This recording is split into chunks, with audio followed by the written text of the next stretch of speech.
চট্টগ্রাম উত্তর জেলা যুবদলের সিনিয়র সহসভাপতি ইউসুফ চৌধুরীকে হত্যা চেষ্টার প্রতিবাদে ১৪ সেপ্টেম্বর শনিবার বিকেল ৪টায় রাঙ্গুনিয়া রানীরহাট বাজারে বিক্ষোভ মিছিল ও প্রতিবাদ সভা নাগরিক সমাজের উদ্যোগে ১ নং রাজানগর ইউনিয়ন বিএনপির সভাপতি রেজাউল করিম সওদাগরের সভাপতিত্বে জেলা ছাত্রদল নেতা রেজাউল করিমের সঞ্চালনায় অনুষ্ঠিত হয়। এতে প্রধান অতিথি হিসেবে বক্তব্য রাখেন চট্টগ্রাম উত্তর জেলা বিএনপির সদস্য অ্যাডভোকেট কালামউদ্দিন চৌধুরী। বিশেষ অতিথি হিসেবে বক্তব্য রাখেন চট্টগ্রাম উত্তর জেলা যুবদলের সহসভাপতি আব্দুল গফুর খান, ভিপি শাহেদ কামাল, পৌরসভা বিএনপির নেতা এখতিয়ার হোসেন,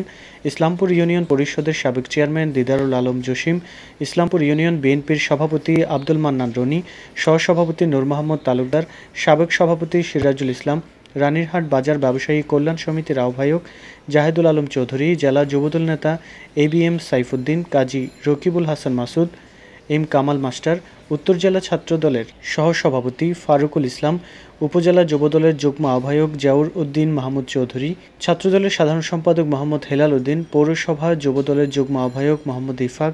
উপজেলা স্বেচ্ছাসেবক দলের যুগ্ম আহ্বায়ক মোহাম্মদ বখতিয়ার উদ্দিন, উপজেলা যুবদল নেতা জাফর ইকবাল, নিজাম উদ্দিন, উপজেলা জিয়া মঞ্চের সাধারণ সম্পাদক কাজী মহিউদ্দিন, জেলা ছাত্রদল নেতা মাসুদ সাকু, ইসলামপুর ইউনিয়ন যুবদলের আহ্বায়ক মঞ্জুর আলম, স্বেচ্ছাসেবক দলের আহ্বায়ক কামরুল পারভেজ, সদস্য সচিব ইব্রাহিম, যুবদল নেতা ইস্কান্দার, রাজানগর যুবদলের আহ্বায়ক আবু মনসুর, সিনিয়র সহসভাপতি আবুল হাশেম, যুগ্ম আহ্বায়ক মোহাম্মদ ইউনুস, স্বেচ্ছাসেবক দলের আহ্বায়ক জসিমউদ্দিন লিটন, শ্রমিক দলের আহ্বায়ক মোহাম্মদ রাশেদ সহ অন্যান্যরা। সমাবেশে বক্তারা বলেন, ১৩ সেপ্টেম্বর শুক্রবার রাতে ১১টার দিকে রাজানগরে চিহ্নিত সন্ত্রাসীরা চট্টগ্রাম উত্তর জেলা যুবদলের সিনিয়র সহসভাপতি ইউসুফ মিয়া চৌধুরীকে পরিকল্পিতভাবে হত্যাচেষ্টার তীব্র নিন্দা ও প্রতিবাদ জানায়। সাথে সাথে প্রশাসনের প্রতি আমাদের আহ্বান, অনতিবিলম্বে চিহ্নিত সন্ত্রাসীদের গ্রেফতার করে তাদের কাছ থেকে অবৈধ অস্ত্র উদ্ধারের মাধ্যমে তাদের শাস্তি নিশ্চিত করুন। 7 দিনের মধ্যে যদি গ্রেফতার করা না হয় তাহলে রাঙ্গুনিয়ার মানুষ প্রশাসনের রাঙ্গুনিয়া থানা ঘেরাও করার কর্মসূচি ঘোষণা করে প্রশাসনের দৃষ্টি আকর্ষণ করছি। আপনারা যে লোক ইউসুফ চৌধুরীর উপর আক্রমণ করতে চেষ্টা করেছে তাদেরকে আগামী 24 ঘন্টার মধ্যে আপনারা গ্রেফতার করার জন্য আমাদের পক্ষ থেকে আহ্বান করা হচ্ছে। আপনারা আগামী 24 ঘন্টার মধ্যে এই সমস্ত সন্ত্রাসীদেরকে গ্রেফতার করার জন্য আমরা বিনীতভাবে আহ্বান জানাচ্ছি। সাথে সাথে আহ্বান জানাচ্ছি আগামী 7 দিনের মধ্যে যদি এই সন্ত্রাসীদেরকে গ্রেফতার করা না হয় তাহলে আমরা রাঙ্গুনিয়া উপজেলা বিএনপি, রাঙ্গুনিয়া পৌরসভা বিএনপি উপর করার জন্য সে বের হয়, কারো ক্ষতি করার জন্য সে আমাদের পরিবারের শিক্ষা আমরা ওকে দিই নাই, কিন্তু কেন আপনারা আমার ভাইকে হত্যা করার জন্য পরিকল্পনা করেন? আপনাদেরকে আমি সাবধান করে দিচ্ছি, আপনারা সংশোধন হয়ে যান। আপনারা যদি সংশোধন না হন, আপনারা জানেন এই রাজপথে সবাইকে নিয়ে আমরা আপনাদেরকে হস্তক্ষেপ করতে বাধ্য করব। প্রশাসনের দৃষ্টি আকর্ষণ করে বলছি, আপনারা রাজনগরে যারা অস্ত্রধারী আছে তাদেরকে গ্রেফতার করুন, না হয় আমরা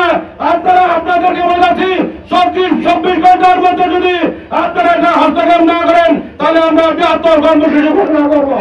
আমার একটা বিবাহ অনুষ্ঠান ছিল, সে বিবাহ অনুষ্ঠানে আমরা উপস্থিত ছিলাম, আমাদের নেতা কর্মীরা ছিল, সাধারণ জনতা ছিল। আমরা যখন মনে করেছিলাম আমরা চলে যাব, আমার নেতা কর্মীরা চলে যাবে,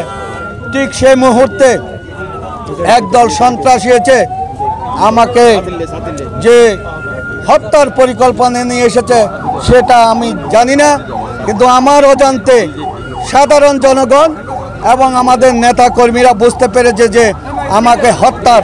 পরিকল্পনা নিয়ে এখানে এসেছে। তাদের সাথে সাথে নেতা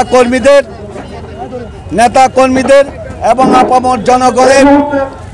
আপামর জনগণের যে সহযোগিতায় সেখান থেকে একজন অস্ত্রধারীকে ধরে ফেলে বাকি অস্ত্রধারীরা চলে যায়। এই অস্ত্রধারী হলো ইউসুফ হত্যার আসামি 3 নম্বর আসামি তৈদুল ইসলাম মামুন। তাকে ধরার পর তার পেটে ছিল বুলেট এবং সাথে ছিল অস্ত্র, কিন্তু জনগণ তার অস্ত্র দেখে হতবিহ্বল হয়ে